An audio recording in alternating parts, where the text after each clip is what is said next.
Hello, and welcome to the Waves webinar series. Today we're going to be talking about EQ, the Basics and Beyond, presented by Barry Wood, author of the book Waves Plugins Workshop Mixing by the Bundle. But before we get started, I'm going to take a minute and go through the format of the webinar for anybody that hasn't done one of these before. My name is Yoni, and I'm the moderator. You can't see me, but I'm here working behind the scenes to help make sure everything runs smoothly. The webinar will last about an hour and has two parts to it. The first half will be a presentation from Barry, where he'll walk us through the most common processing techniques used in mixing, beginning with the fundamentals of equalization. The second half of the webinar will be an open Q&A. Feel free to submit any questions you have, and based on how much time there is, we'll try and answer as many of them as we can get to. You can send your questions in at any time, but you won't see them right away in the chat, as they'll first go to me, and then I'll feed them to Barry one at a time. Keep in mind that there are a lot of people online with us today, so we appreciate your patience while you wait to have your questions answered. I'm going to hand things over now to our presenter for today. His book, Waves Plugins Workshop Mixing by the Bundle, provides an informative overview of the Waves plugins used in mixing studios the world over. Each chapter covers a wide variety of plugins, includes valuable tips and tricks that will enhance your productions, and offers real-world, hands-on experience through downloadable audio files and plugin presets that let you actually hear the power of these tools. Today you're in for a treat as you're going to get an up-close look at the wealth of information presented in this book, starting with the world of EQs. So please welcome the author of Mixing by the Bundle, Barry Wood. Hi, I'm Barry Wood, the author of Waves Plugin Workshop Mixing by the Bundle. To tell you a little bit about myself, I've been a professional audio engineer for nearly 30 years and started out back in the days of analog tape and non-automated mixing boards. Editing consisted of breaking out razor blades, and mix recall was an involved affair that required a substantial amount of time with careful documentation or very good memory. To say the least, I'm loving the new tools that we have these days. I've worked as a technical editor on 7 different audio books about audio by authors such as Mitch Gallagher and Bobby Owinski. And the publisher of those books asked me if I was interested in trying my hand at writing a book of my own. And they wanted to do a book about Waves plugins. So the concept I came up with was to produce a song for the book and then mix it each chapter using a more complex or a more complete bundle of Waves plugins. And so it really got to explore each plugin in its application. You know, the first half of each chapter talks about the each plugin. The second half talks about the application to the mix. For this webinar, I'm going to be using the example project that I put together for the book. And I'm also going to be using some of the illustrations that I created for the book as well. Today I'm going to focus on EQ plugins. Since the book and this webinar are going to cover the nuts and bolts aspects of equalization, I'm going to be skipping all the Artist Series plugins. There's some interesting processors there, but since they abstract the underlying mechanics of what they're doing, they're not particularly applicable here. Likewise, the one-knot plugins wouldn't make very good learning tools in this context. Let me see. This is the list of these are the bundles I covered in the book, and these are the EQ plugins that appear in those bundles. So you can see how things break down as you go through each bundle. You can see the Platinum bundle gets a pretty big boost in what you get, and then Mercury, you obviously get all the fun stuff. Waves kind of has 3 different classes of plugins, at least the way I look at it. There's the original ones like Renaissance EQ, the Q10, and linear phase plugins. Then there's the model plugins, the VEQ, which are, they don't say Neve, but they're modeling the classic Neve plugins. The PwigTech, which are Pultecs, the API, and the Kramer. And then they have a handful of other plugins that they work in the frequency domain, but they're not really normal plugins. There's Max Bass, and the similar Renaissance Bass and Low Air. So I'll be covering all these plugins as I go through this. In fact, there's a little clear shot of the list of plugins. All right, so let's start with the basics. There are three basic types of plugins, or three types of filters. Plugin is made up of a filter, one or more filters. There's high pass, low pass filters, shelving filters, and bell curve filters. So with the high pass filter, it's also known as a low cut filter, which is a little more intuitive, but more often than not, you'll see it referred to as a high pass. This is showing a high pass filter, and the blue area here is where the audio that's being cut.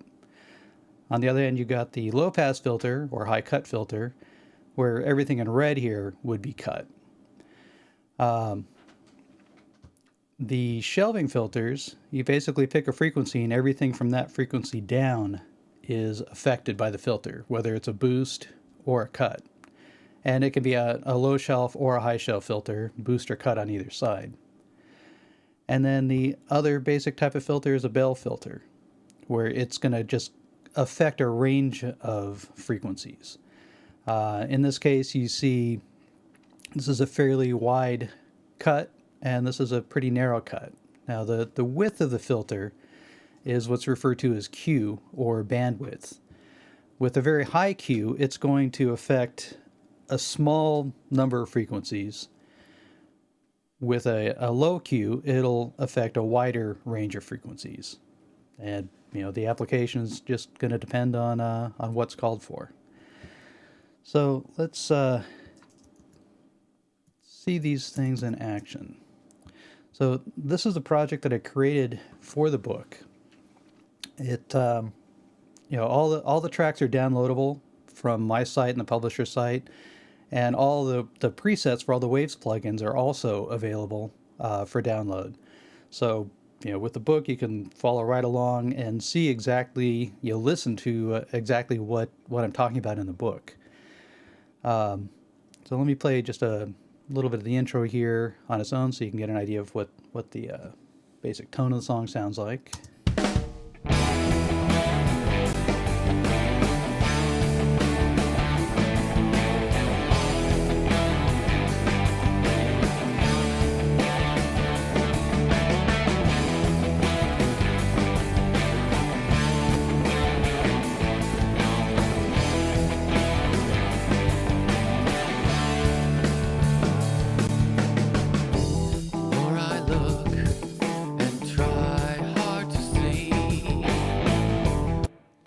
So here it's a basic kind of rock pop tune, and you see here I've got the Paz analyzer up.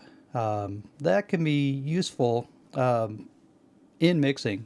There's sometimes when there's frequencies, stuff happening in frequencies you can't hear, particularly in the low end, that you can become really apparent when you see them here. And I also thought it might be useful for people who are watching this on bass challenge speakers, say on a laptop, because some of the examples I'm going to be talking about the specific effects, the low frequency stuff. So I'll leave that up over the course of this. So let me bring up on the master fader. I've got a Q4, which is Waves.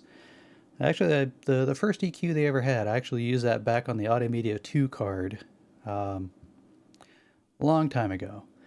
And it's a basic EQ, but it's, really very useful. So let me start by showing just what the sound, let you hear what, here's a high pass filter, and I'll just sweep it around a bit. The more I need. So you get the idea. It's not terribly useful on an entire mix, but it becomes really apparent what it's doing. Here's a low pass filter. Reality.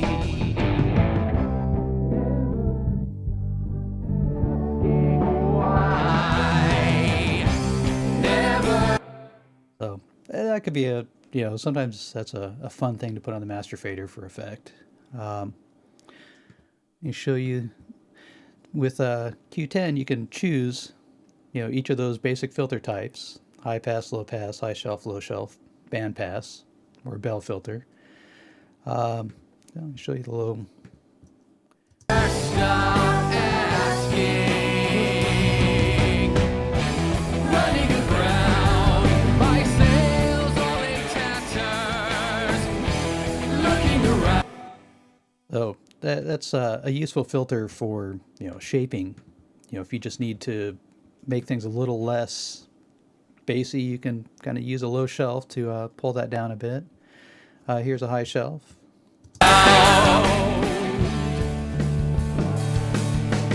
Sailing for safe harbor.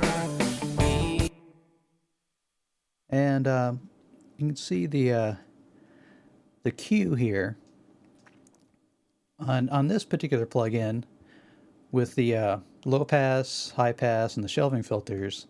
The Q doesn't have any effect on it. It's a fixed roll off. Usually it's expressed as 6 dB per octave, 12 dB per octave, 24. And the shape kind of shows you exactly what's going on. It's going to cut it off, very quickly past that corner point or more gently. Now the band pass filter. Excuse me. Let me play with that. Easing our mind, questioning everything, never sure what we'll find. I know. So you can hear with a fairly tight cue, you get kind of a resonant synth kind of sound. If we widen that out, that becomes less obvious. So we can make it if we just have the time. Never stop asking why. Never stop asking. A high cue, a real sharp cut like that is handy if you're trying to get rid of a specific frequency range and try to leave the rest alone. Let me show you an actual application of this in the like on this tune, on the chorus vocal. I've got some pretty extreme compression, and so it's really bringing out everything that was captured on the mic. It was so it's just the heavy compression is just bringing everything out. In fact, I'm not talking about compression on this project, but I'm doing the all button mode on the CLA compressor, which just does some crazy stuff. But what happens is you've got I'll bypass this, and you can see in Paz, when the vocal's going, there's a whole bunch of rumble down here. Running aground, my sails all in tatters. Looking. Now, that's not something that you really hear in the mix, but if you have a bunch of tracks with that going on, you're going to get this buildup of low frequencies down there that just ends up making the mix, kind of muddy and not as clear as it could be. Now, putting a high-pass filter on that, you can just cut that out and not affect the tonality of the vocal. Around, trying to find the answers. You can see down here, Running aground, my sails all in tatters. all that junk down there is gone. And you can see this is kind of a sharper curve than what when I was first showing you Q10. What I've done here is I've got two high-pass filters set at the same frequency, and I just stack them up. So that essentially it's kind of a way of creating a steeper filter, doing one that would allow you to control the roll-off. And So for that, I kind of dial in the frequency. You want to have it just below where you can hear it acting on the audio that you want to keep. Because you don't want to cut out the low end of the vocal. You just want to cut out, the junk that's happening down below there.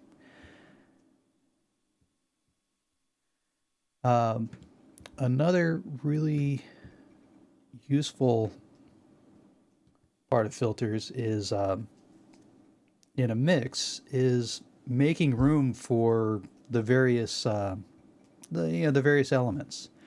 If you EQ each track in a mix, just so each track sounds great, you put it together and you're probably going to have just mush. A lot of these, classic tracks, have you ever seen these shows where they take it apart, track by track? You listen to some of these, and some of the individual tracks kind of sound, like crap. They're just, it's like thin, and it's like it, on its own, it doesn't work, but in the context of the mix, it works great. In this song, there's a breakdown in the middle where it goes from live drums into some loops and some other stuff going on. Let me play that section, just leading into it and then leading out of it. Make it if we just have the time. Never stop asking why. Never stop asking.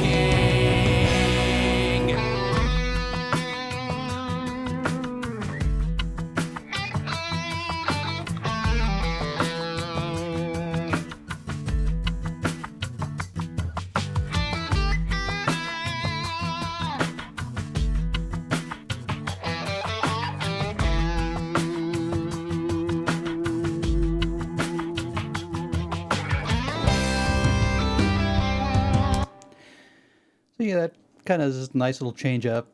Gives a different feel in the song, and then it comes out into kind of a more of a bridge, but the drummer is getting on the toms.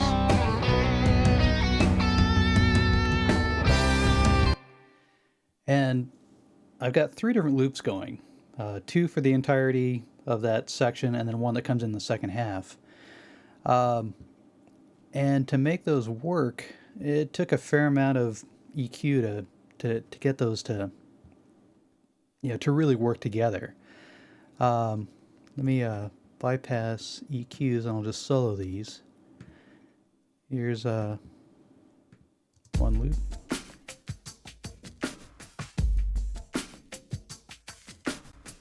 So you got kind of a big boom on one. Here's one of the other loops.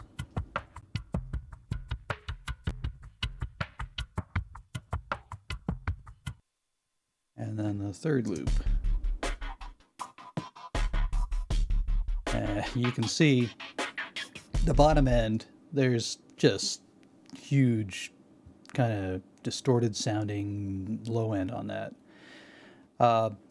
Leaving those as is, they don't sound too bad altogether without the EQ. Yeah, it's not too bad, but one thing I found is that coming out of that section into the next one with the toms, the song, the bridge should be building up, and with all that low end going on, when it went into the next section, it just kind of fell flat. So I went through the loops and figured out which one I wanted to have as my primary loop. So I decided the second one was going to be kind of the main meat of that. So the EQ on that is fairly minor. I've got just a little bit of boost at 180. I've got a little bit at 820. Got a little bit of cut at 1.8K, and a little boost at 4.7. Pretty minor. If I play this and bypass it, it won't be real obvious.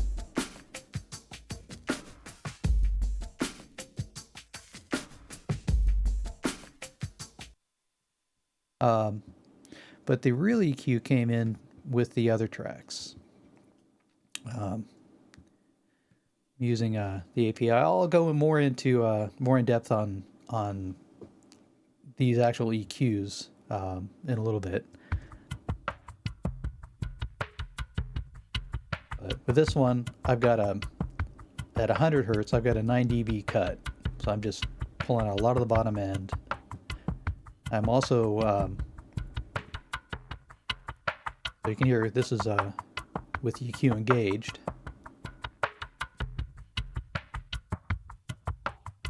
So by cutting out that bottom end, it made these two loops work better together.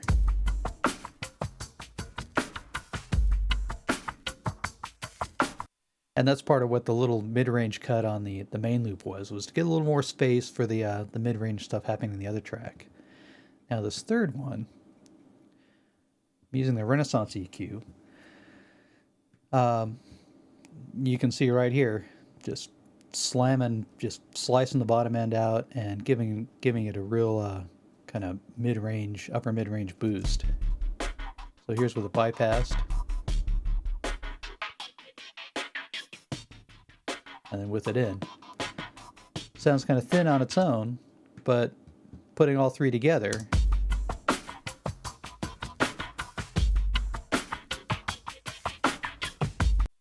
they work, and you're not getting a huge amount of this bottom end buildup.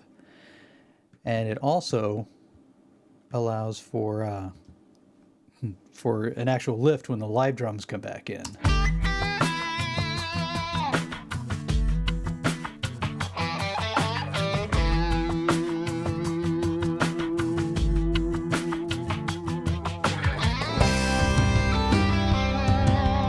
So it actually hits and keeps moving forward.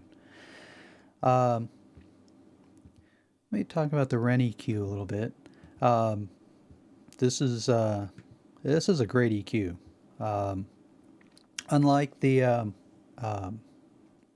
Q10, the Q actually does affect these other frequencies. Let me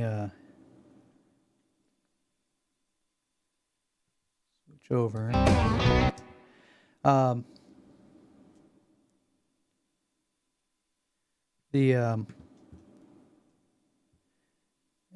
Actually, let me just put a new instance in here.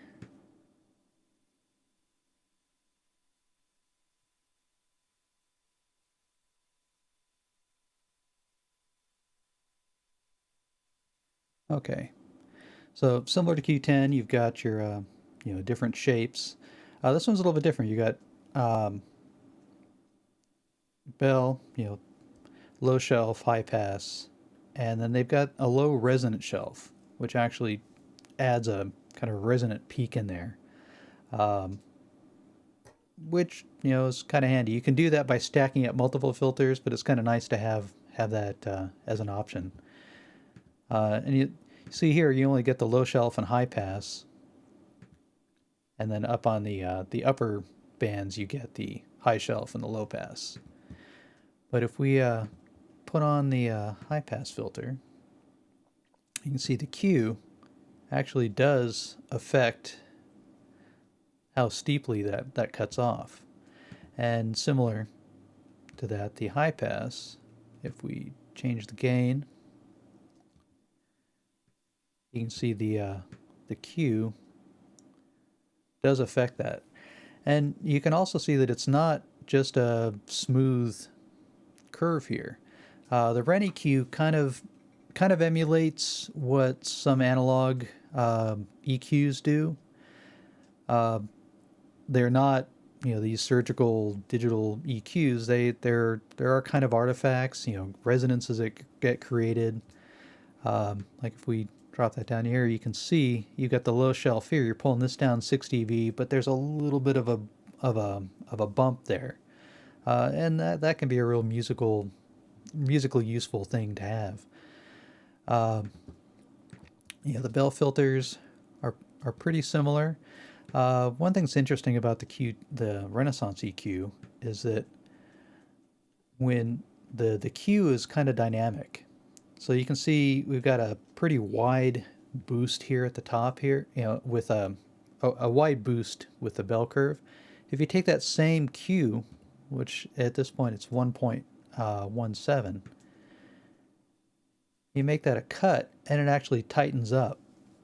And that's another thing that, typically, in a musical context, that's a more useful thing. You typically, a wide boost for a bell curve allows you to change the EQ of something and it's a little less apparent. It sounds less EQ'd. With a real tight boost, you can hear really the effect of that. And kind of the converse is true when you're cutting. Wide cut, you typically you're not wanting to do wide cuts like that with a bell filter. So a little narrowing down of it, is useful. So let me see. Oh, yeah, let me show you a nice technique, EQ technique. Let me solo the acoustic guitar. So this is acoustic guitar in that section where the loops are going on.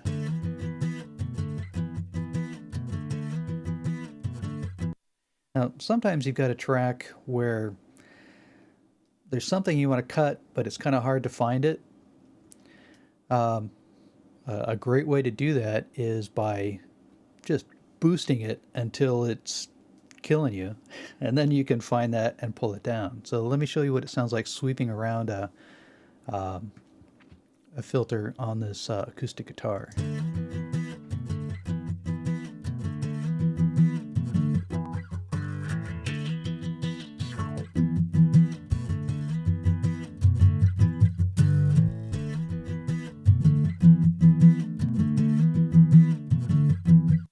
Like, suppose you wanted to get kind of the thumpy low end, dialing that in until it's really thumpy.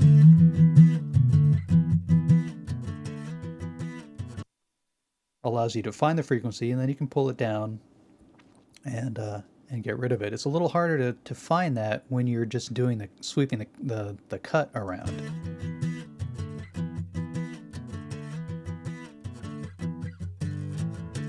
So you can see it's a lot less obvious what's getting cut. So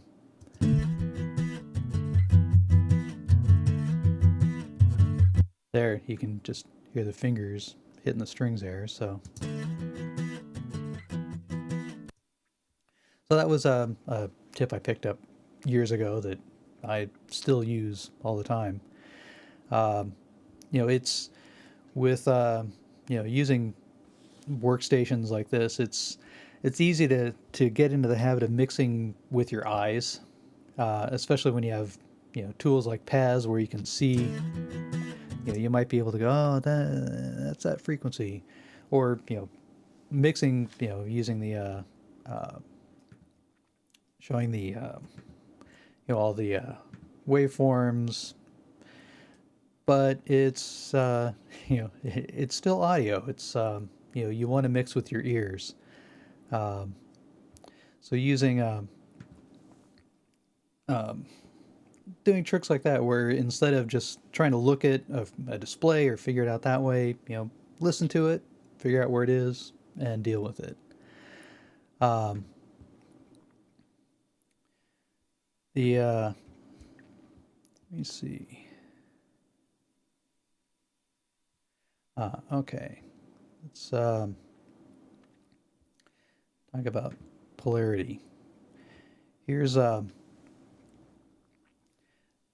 there's terms bandied about polarity and phase. Some people call reversing phase by 180 degrees versus polarity. Technically, what you're seeing here is one signal and then another one where the polarity is reversed. I'll talk about that a little bit more here in a sec. When working with live drums, you've got often you'll mic the top of the snare and the bottom of the snare, and typically what happens is those are out, different polarities.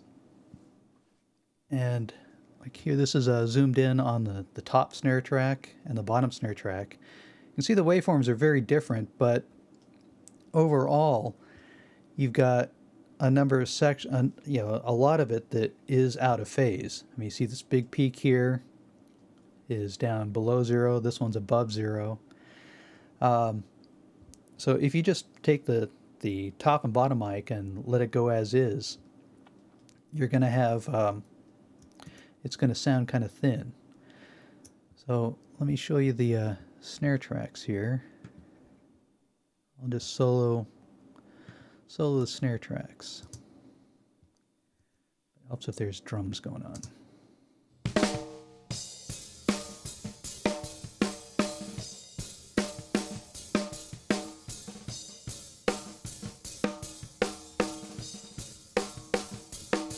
So this is the two tracks together without any phase change. One of the things that you typically do is just flip the phase of the lower snare track, and here you'll be able to hear the actual, the difference. You'll hear it mostly in the low end. So here's without any phase change.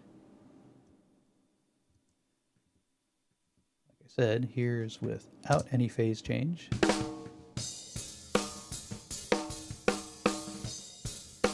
And then with it,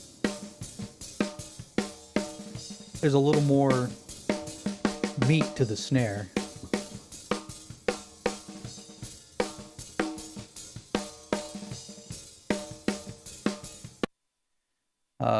And a lot of EQs will have this. Like, here it is in the Q series.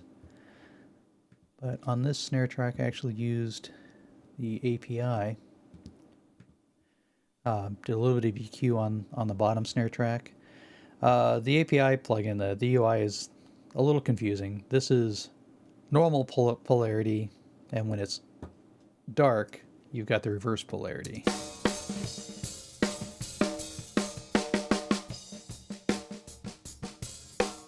You can see it gets a little thin there.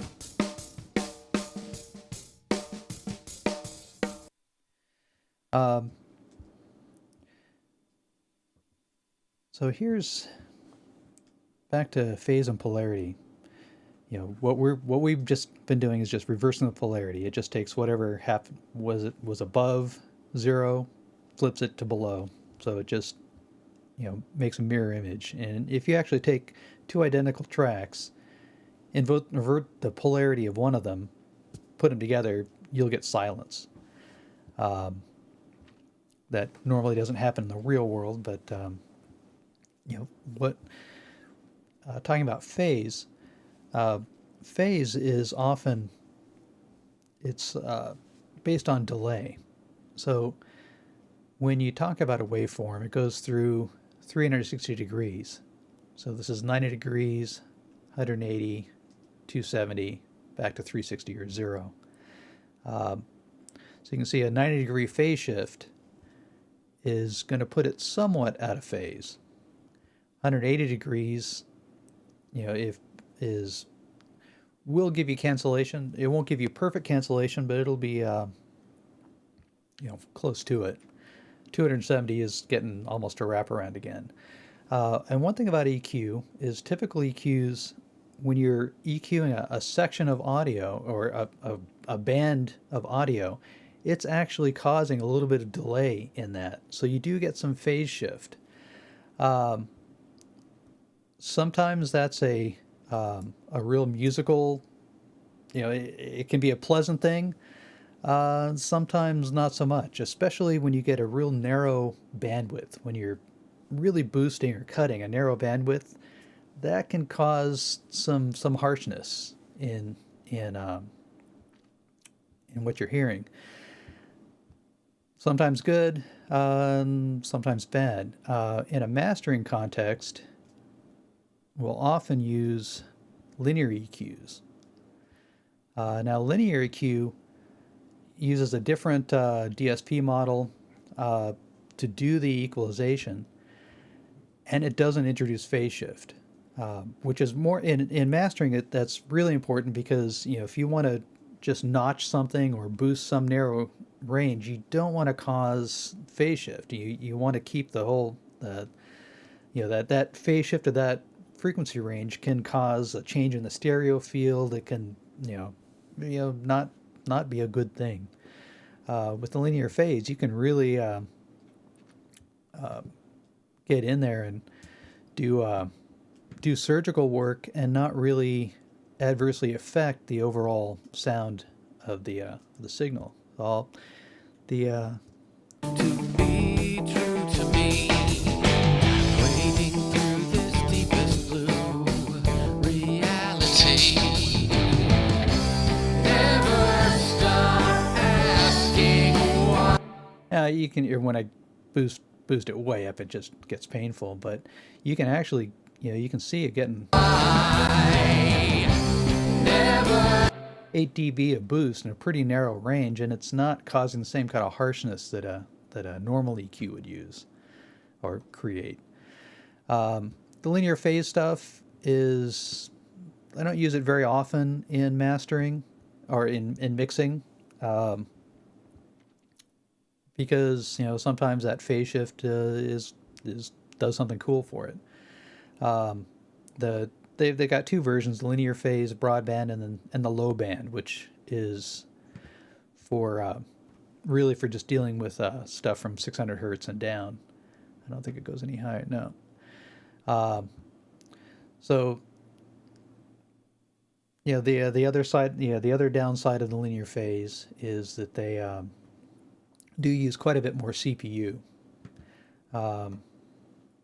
Doesn't seem to be too big of a deal these days with 8 12 core machines, but if you're using a laptop, you'll definitely feel it.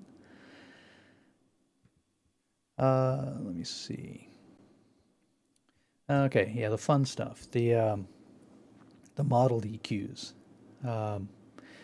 These Waves has got their the VEQ, the Neve stuff, the PuigTech, Pultec, API, and Kramer. And I really kind of gravitate toward those. There's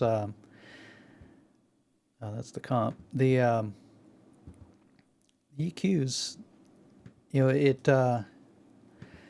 got things like the Q10 and the Renaissance EQ that are just let you really pick any frequency, any EQ, any totally flexible. But these model EQs, they're modeling these classic pieces. You're limited on that. Like the frequency selections are just fixed. They're not completely variable. Personally, I think the limitations actually foster creativity. It makes you work with it to get what you want. Then also, when you think about it, these classic EQs were used on thousands of albums, and those engineers didn't have any problems with those limitations. And what I really like about these is the modeling aspect. I mean, they're modeling the shape of the EQ, what it's doing the signal, but they're also often modeling the nonlinearities that are introduced with these analog equalizers, and that's where it really gets fun. Now, for some of the Waves model EQs, they do use they allow you to turn analog off and on. For most of them, what I found is the analog really is just adding the noise, the self noise of the unit. I spent so many years trying to get rid of noise, I just can't bring myself to add it back in. So like with the VEQ, the nonlinearities, the distortion that the EQ might produce is just part of the EQ, whether or not the analog button is on. The exception are the API EQs. With that, the nonlinearities are affected by the you have to get that when you turn analog on, you do get some of that cool distortion, subtle distortion that the original units produced. And with the API, that gear was really quiet, so the noise that's introduced is really pretty minimal. So my general rule is I use analog for all the API, and everything else, all the other EQs, I leave it turned off. So let me run through. Just show a little bit of each of these EQs. Like here's the inside kick mic.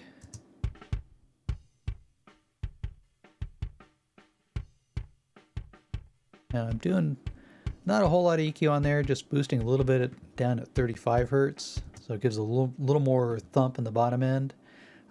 This is all kind of a mixing these two, the inside and the outside mic. Here's the outside mic. So it's really getting a combination of those two mics to work together to give you a good kick sound in the context of the entire kit. I mean, listening to it on its own doesn't sound like a whole lot, but it actually works in the mix.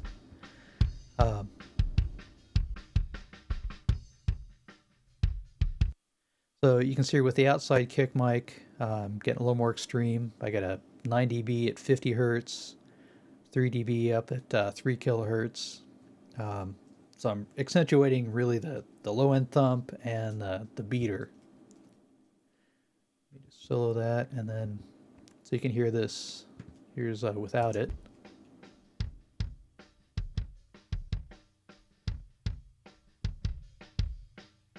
And there's with it. Gives it a lot more punch. So let me solo all the drums.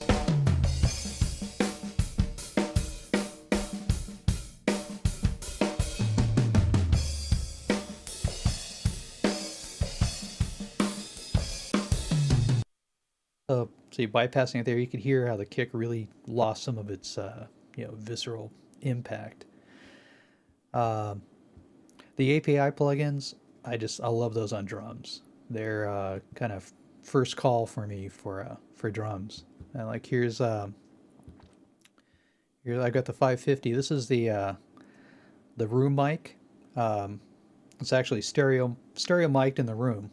So here it is, just dry.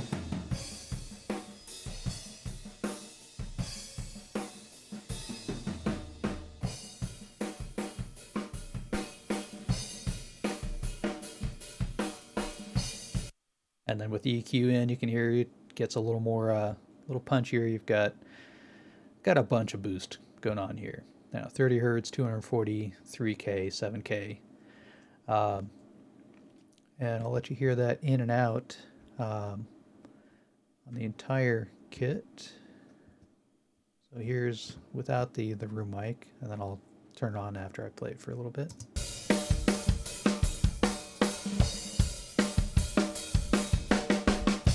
In. Out. So it just gives you a little more of that, you're there in the room kind of sound. A little more impact. Let me see. The Puigtex. Yeah, here's a good track.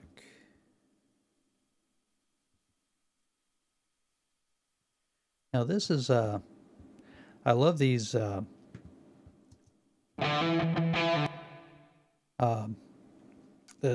Puigtex really are kind of all about, they do great stuff to the mid range of the signal. They just, I love the sound of that. It's a little bit weird. You look at all these knobs and it's not real intuitive. Actually in the book I broke it out. So you can see these are the controls that all work together. So these three are the low frequency. So you get your boost and attenuation. It's a little bit interesting because there's, instead of just having a one boost cut knob, I mean the original device, the analog circuitry, there were actually two different circuits, one for boost and one for cut. You can actually boost and cut at the same time, and it creates an interesting sound because the bandwidth is not quite the same, so you do get some it can do some cool stuff, and you just have four different frequency selections here. The high frequency here, you have 3K, 4K, all the way up, and and that's just boost only, but you do have control over the bandwidth, so you can make it a wider or tighter. And then you've got just an overall attenuation of 5K, 10K, or 20K, and then the noise. And in fact, they went the extra mile, and they modeled the noise of a US 60 hertz power system noise, and then also the UK 50K or 50 hertz. So here's the guitar. Here's without the EQ.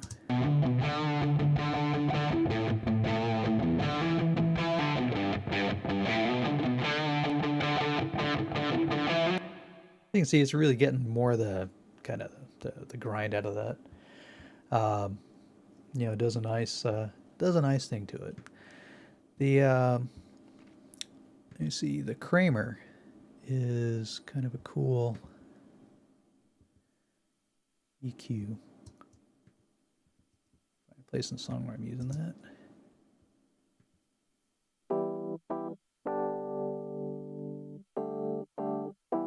Now in this track, it's in the book I started off using a Renaissance EQ and kind of changed things out. By the time I got to the end of the mix, I was using the Kramer in there, and it wasn't a radical difference, but it did make a difference. This one is really interesting. You've got just a fixed 10K booster cut, which I'm not doing anything on this one.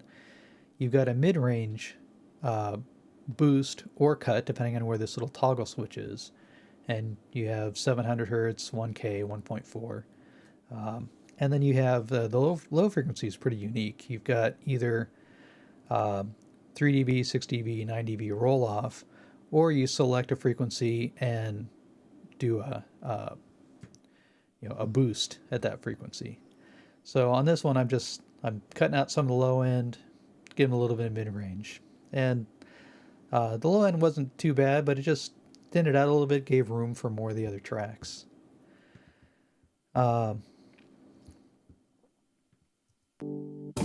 Reality. Okay, and the other EQs, there's max bass, ren bass, and low air. Let me cover those real quick. This bass track was me playing bass poorly. I'm actually more of a keyboard player, but I like to pretend I'm a bass player from time to time.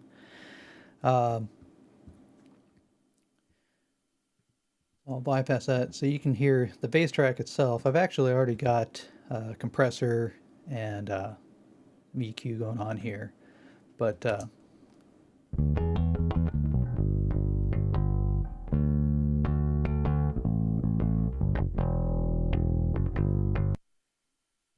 not the most stellar bass tone you've probably ever heard. But it actually, by the time I got it treated up and mixed with the rest of the track, it actually does serves the purpose.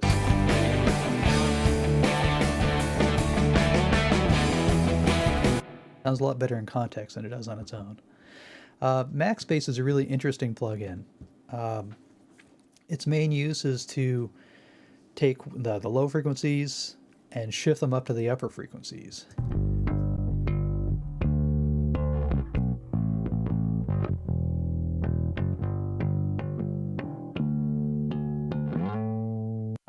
So the main idea is that you can have the bass come across well on a small speaker system. It can be useful on an individual track. If you've got something that's all sub frequencies, you can use that to boost some of the uppers. Give it a little more presence in the low mid range. The Renaissance bass is a similar plugin. You use a similar technology, but different interface and a little less control. You just have an intensity and a frequency.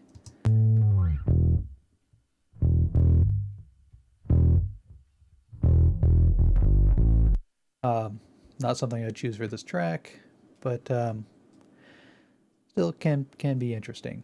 Then the other one, the low air plugin, is more for film and TV work where you want to generate stuff for the subs, but it can have application in musical productions when you really want to get some low frequency stuff. You got to be careful because it can cave in small speakers pretty easily.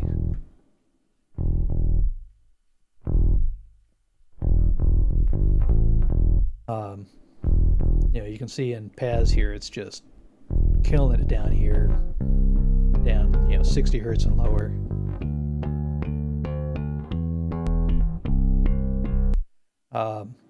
Yeah, so if you use that, you want to be real careful.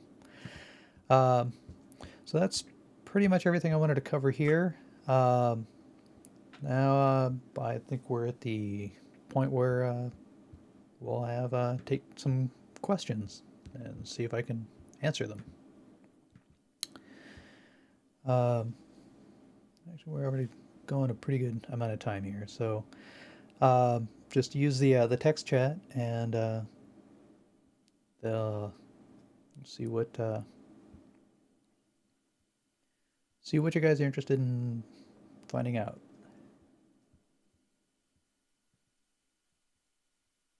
As soon as one of these comes through here.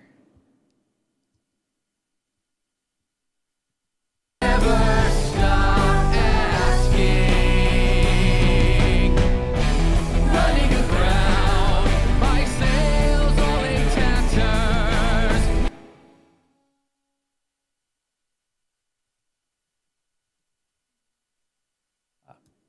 Okay, I guess questions are going to be coming through here any moment now.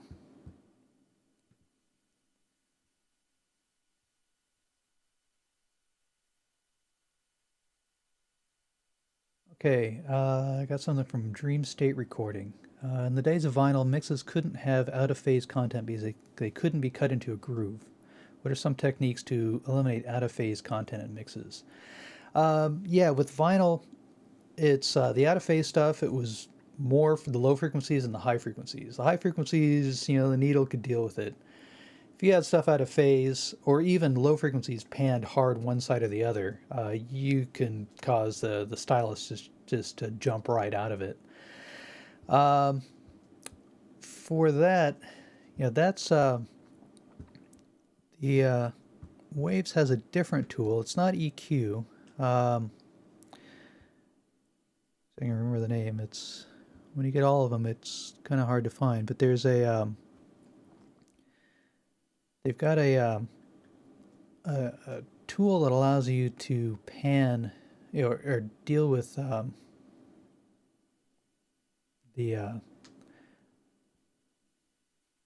what's it called? Center. That makes sense. With center, you can control how much of how the hard pan stuff, bring that into the center. With when you have stuff out of phase, if it's a stereo track, that's kind of a problem. If you're dealing with multiple tracks, you can potentially find one thing, the one track that's causing the phase issues, and maybe just roll off the low end. That can sometimes fix it. But yeah, phase issues can really be tricky. Much easier to deal with in mixing than in mastering, though. Okay, Wes is asking the best all-around Waves plugin for EQ if you're on a budget. The Waves Renaissance EQ is incredibly flexible and very musical, and you can even get that in the Musicians 2 bundle, which is really inexpensive. But also now Waves is doing a lot of a la carte plugins. I love Renaissance EQ. I could be happy doing mixes with just Ren EQ. I like that a little bit better than the Q10, just because, partly because you do have bandwidth control and slope on the shelving and the high pass, low pass filters. I think overall the plugins I have the most fun with are the API, but those are definitely not in the budget category. But definitely Ren EQ. Okay, Sterling is asking, any suggestions for your master bus with EQ, if anything at all? That's a good one. I do a lot of mastering work, and one of the things that I discourage clients to do is putting too much stuff on the master bus, especially Dynamics plugins. You can get a mix in a state where there's nothing you can do in mastering. There are some things that do that create a nice effect and are useful on there. Whatever you put on the master bus, just try not to go overboard. The modeling EQ plugins are good, like the API stuff. It's just kind of a tone thing, and sometimes it's nice because it will change the tone of the mix, and you mix to that tone.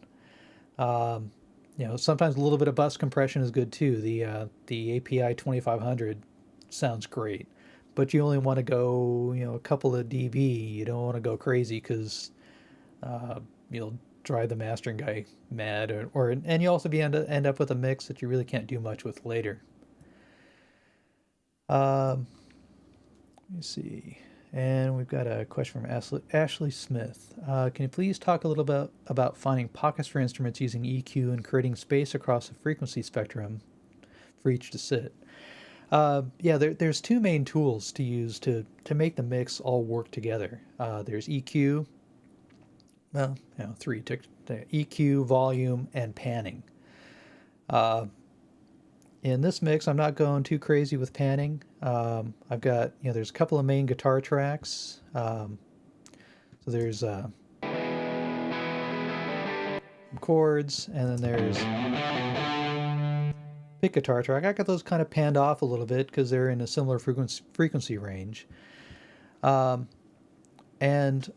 I'm also doing a little bit of EQ with the on one of them to make the guitar, like that was the Pwigtech that I was showing you. It took that pick guitar track and made it kind of stand out a little bit more. The other track, I'm doing a little bit of a dip around 700. So the more open ringing chords, I'm thinning that out in the low mids to make room for the other one. And it's it's a big puzzle. You want to I typically start off, the first thing I do in a mix is just listen down and just do panning and faders and try to get it working. And then then the next step is doing inserts, putting in EQs to make things fit to get, there might be some, low end build up that you need to thin some things out. And then, the very last thing I get into is automation. And that's just all the fine tuning. See, Donato is asking, are there any ways besides using a de-esser to counteract sibilance introduced by mid-high boosts on a vocal? Not really. That's, a lot of times you do want to bring a vocal out and make it nice and bright and open sounding. And I think on this one, I'm using, let's see, on the verse, I've got a Ren channel going. So I've got some EQ, some compression, and I think I'm using the compression. I've got a sidechain going and using that to de-ess it. De-essers, you just got to be careful. You want to make sure that you're just pulling out the S's and not making it, giving the singer a lisp. It's pretty easy to do that. So that's a good balancing act. So getting good with de-essers is a very useful skill. Uh, Kevin is asking if you're using one EQ to fix a bad frequency and another mainly for its tone shaping, which would you put first in the chain? Uh, Typically, I'll pull out the, I'll do the corrective stuff first. You know, get rid of that, and then work on the rest. And that also applies when you're using compression. Typically you want to do EQ before compression, especially if you're doing some big cuts, because you don't want to feed something with a whole bunch of low end into a compressor and then cut it after the fact. Typically, it's better to do it the other way. Chris is asking, when EQing vocals, I was told subtractive equalization was the way to go. What are your thoughts on this? Yes and no. There's definitely you want to you. A lot of engineers tend to just do nothing but boost, and that's a problem. You end up with just buildups, and it's hard to make things cut through. I don't know that I've ever done a mix where I've only done cut on vocal EQ. Um, Often, just boosting the high frequency to get a little air in the vocal is good. Boost too much, and then you get into the situation where you need to use a de-esser. Um, so really, don't be afraid of low cut EQs. Cutting EQs, and especially, cutting out the low end stuff that you're not even hearing in the mix. That can go a long way to make things intelligible. Like the EQ on the chorus vocal, I'm not really doing much of anything. Just cutting out the low rumble, and the verse vocal, cutting out the low end, giving a little bit of bump up in the top, and then de-essing to compensate for that. Do I ever use multi-band compression instead of EQ? Sometimes. In fact, in the book, as I went through, I think it was on the bass track that was kind of a problem. At one point, I was using C4 to try to get it under control, because C4 is a really powerful tool, and so I was trying to beat it into shape at one point, but multi-band compression, since you can adjust individual bands, it can act as an overall EQ, as even without it acting on the dynamics.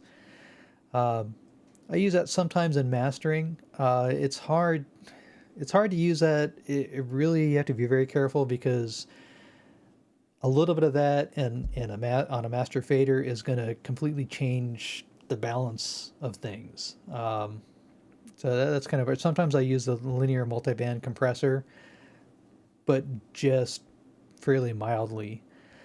Let's see, Matt is asking, how do you like to incorporate compression with EQ to create the boosted punchy pump sound? Yeah, for that, actually the chorus vocal with the CLA, just slamming it. In fact, that one is Running a crowd. let me unsolo the guitar. And my sails all in tatters. Looking around. You can see that's like getting stupid, like 10, 20 dB worth of compression. So in this case, I have the compression going, and then I'm following that with some EQ just to get rid of the low end. But for that over compressed kind of pumping sound, it's whatever works. Sometimes you need to really juice it up before you hit the compressor, and then sometimes you have to do a little more after. Sometimes you have to use a couple of compressors to get that sound. And it's not, there's nothing subtle about it. And it really depends on the vocal and the context of the tune. Let's see, somebody's asking, do you use EQ before compression or vice versa? It kind of depends. Using compression before It depends on the type of compression and the type of EQ. If you're doing kind of large shaping, I generally will do that before a compressor. Cut off a lot of the low end, because if you leave the low end, if you're cutting off a lot of low end, you hit the compressor first. That low end is going to make the compressor just go nuts, and then you cut it off. So then all you're left with is kind of some of the artifacts of the compressor acting. So in that case, I always put the EQ first. Often I'll put EQ after compression, because you get the compression doing what you want, and then EQ to kind of shape it and push it from there. Or I may not want, if I want to make it brighter, I may not want the compressor to act more actively on the brighter sections. I want to brighten it after the compression is done, which can make it a little more dynamic after the fact, but it's an aesthetic judgment call in that case.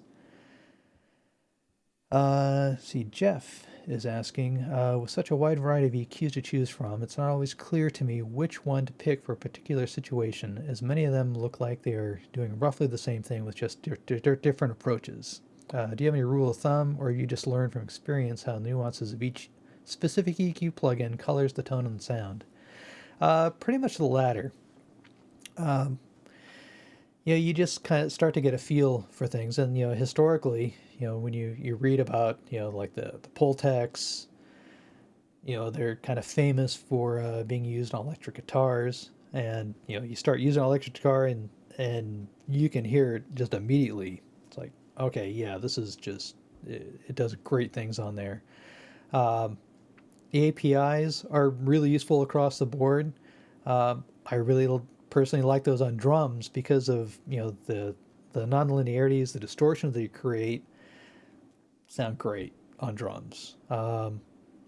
It's so there's not too much just rote use this on this, use that on that. It's kind of getting a feel for it, and it's one of the other things I like about the modeled EQs is they have character, and you kind of figure out the character of what they're doing, and it's it just you want to get these so you're not overthinking it, and you're just using it as tools. So really just play around until you like what you're getting. Let me see. Sterling is asking, can you comment on using the built-in EQ in a DAW as opposed to EQs plugins used in an insert?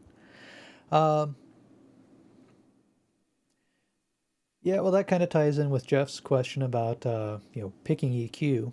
I'm using Digital Performer myself, and they've got actually this initial insert that does have its own you can put in EQ and compression in there, and DP's got its own Masterworks EQ, and they've got their normal, it's kind of like Renaissance EQ versus Q10. I actually don't use that a whole lot, partly because I tend to gravitate toward the modeled EQs.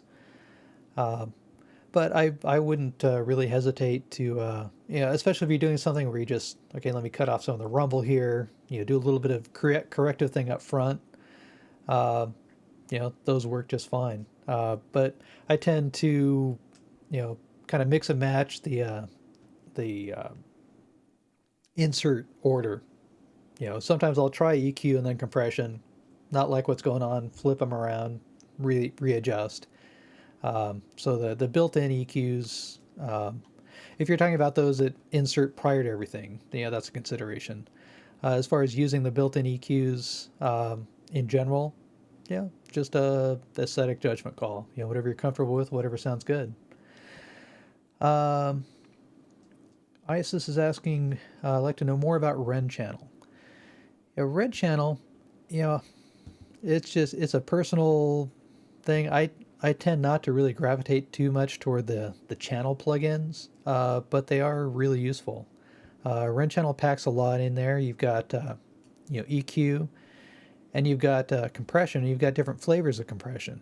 It'll do the Renaissance Vox compressor or the Renaissance compressor, which have different. They kind of works slightly differently. You have control over putting the EQ before the compressor, EQ after the compressor. You've also got a gate, overall output gain, polarity invert. They're really you get a lot of bang in for your buck in there. But when you have a lot of plugins, and you like the vintage stuff, I tend to like to just mix and match other ones, and use plugins from other companies too. I mean, you've got different tones, different tools. See, Charlie's asking any tips for EQing cymbals, hi-hat, ride, overhead. Yeah, quick one on the hi-hat is like in this mix, and pretty much every mix I do, you get a mic on the hi-hat, and let me unsolo the other one.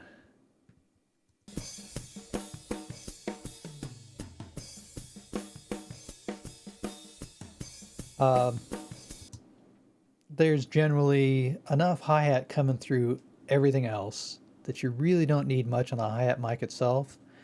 So I almost always just hack off most of the low end. And if it's a particularly sibilant hi-hat, I'll take off some of the high end and then use a hi-hat track itself just to dial in the amount of presence that I want the hi-hat to have in the mix. Because even listening to all the drums without the hi-hat at all,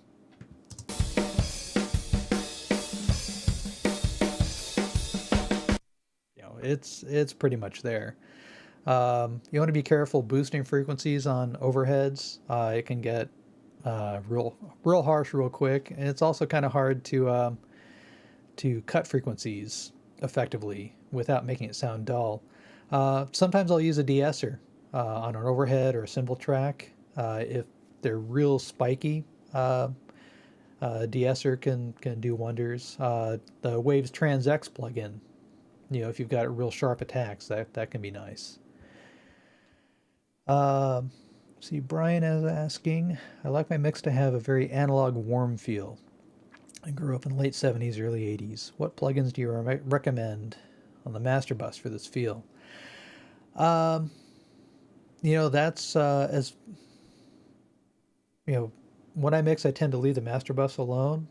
Sometimes I'll use something, but even if I'm doing something where I'm doing the mix and I'm also going to be doing the mastering, I really treat it as two separate processes. I do the mix, I get a good mix, and then I do a completely separate mastering pass. Typically pulling multiple songs together to master as a set.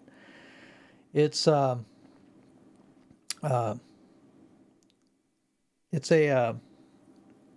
good thing,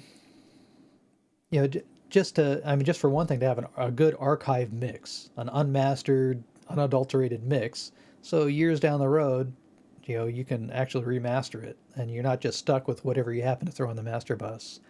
As far as the warmth goes, a lot of that comes into just individual tracks, how it's mixed, what EQs you use. I mean, the modeled EQs makes you at least think it's warmer, but they actually are. I mean, a lot of it, you can really get a lot of the same sound, and it's more figuring out how to piece the mix together. And going from a warmer sound is going to entail different EQ choices and different balance choices. And it's I don't know, that's an experience thing. You just need to do it. Actually comparing with your mix to the other mixes and trying to figure out what you're doing. One thing that you want to do all the time is listen to commercial releases on your studio system and just get dialed into how it sounds.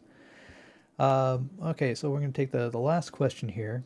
Is from Johannes Lehmann. Have you had a chance to use the new Hybrid EQ plugin yet? And if so, where would you say it fits with the other keys you mentioned? Yeah, I wrote the book before the hybrid EQ is released. I do beta testing for Waves, so I have been playing with it for a while now, and it's a very cool EQ, and it really I would say getting familiar with the other modeled EQs is probably a good thing to do before getting into hybrid EQ, because it does use some of the tonality from these other modeled plugins, these other EQs. It's really powerful. It's also something you can kind of fall down the rabbit hole and well, let's try this band with this and this band with that. It's really nice. I mean, it's something that I'll probably end up using more often, just because it is so flexible. You don't, if you don't like what's going on, you can switch out the character in bands and get a different feel for it.